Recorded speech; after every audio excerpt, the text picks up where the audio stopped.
அண்மை செய்தி. சென்னை திருவல்லிக்கேணி காவலர் குடியிருப்பில் தேங்கியுள்ள கழிவுநீரால் நோய் தொற்று ஏற்படும் அபாயம் உருவாகி இருக்கிறது. கூடுதல் விவரங்களை தலைமை செய்தியாளர் ஜெயக்குமார் வழங்கியிருக்கிறார்.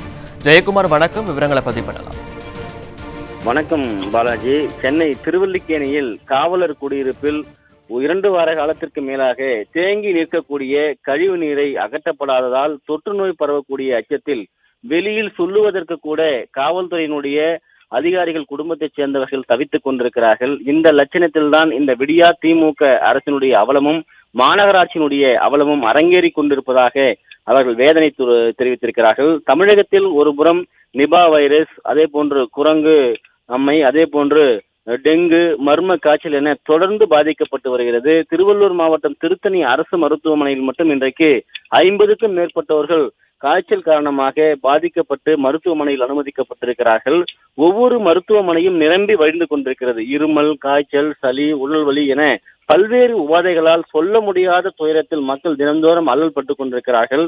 அரசு மருத்துவமனைகளில் ஒருபுறம் மருத்துவர்கள் இல்லை, ஒருபுறம் செவிலியர்கள் இல்லை, மற்றொரு புறம் படுக்க அறைகள் இல்லை, நோயாளிகளுக்கு மாத்திரை இல்லை என்று பல்வேறு பிரச்சனைகள் நீடித்து வருகிறது. இந்த நிலையில் சென்னை திருவல்லிக்கேணியில் திருவல்லிக்கேணி நெடுஞ்சாலை, அதாவது ஸ்டார் திரையரங்கம் அருகே இருக்கக்கூடிய காவலர் குடியிருப்பில் 165 குடியிருப்புகள், காவல்துறை சார்ந்த குடியிருப்புகள் அங்கு இருக்கிறது. ஏற்கனவே அந்த குடியிருப்புகள் போதிய பராமரிப்பு வசதிகள் செய்யப்படவில்லை என்ற ஒரு குற்றச்சாட்டு முன்வைக்கப்பட்டிருக்கிறது.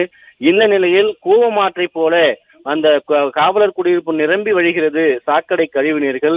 இதனால் அவர்கள் மூக்கை பொத்திக் கொண்டு 24 மணி நேரம் அந்த காவல் குடியிருப்பிலே காவல்துறையினுடைய பணியாற்றக்கூடிய அதிகாரிகளுடைய மனைவிகள், குழந்தைகள் வாழ வேண்டிய அவல நிலை இருக்கிறது. இது தொடர்பாக யாரிடம் புகார் அளித்தாலும் இதுவரை நடவடிக்கை எடுக்கப்படவில்லை என்று கூறப்படுகிறது.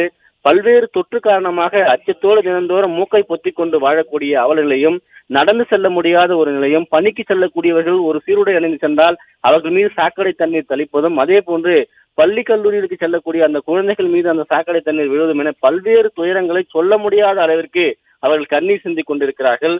ஒரு காவல்துறை அதிகாரி குடும்பத்தைச் சேர்ந்தவர்கள் போன் செய்துவிட்டு, நாங்கள் யார் பேசுகிறோம் என்று கூட தெரியாமல், நாங்கள் சாக்கடையில் வசிக்கிறோம், காவலர் குடியிருப்பு சாக்கடை தண்ணீர் மிதக்கிறது, எங்களுக்கு உரிய நடவடிக்கை எடுக்கப்பட வேண்டும் என்று பெயர் சொல்லாமல் அவர்கள் சொல்லக்கூடிய அவல நிலைக்கு தள்ளப்பட்டிருக்கிறார்கள்.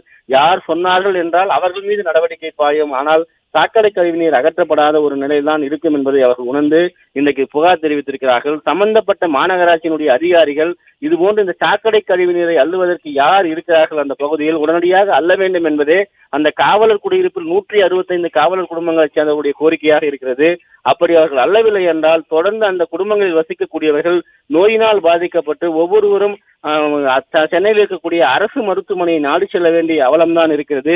ஏற்கனவே அந்த பகுதியில் வசிக்கக்கூடிய காவல்துறை குடும்பங்களைச் சேர்ந்தவருக்கு காய்ச்சல், சளி, இருமல், உடல் உபாதைகள் இருப்பதாக வேதனை தெரிவித்திருக்கிறார்கள்.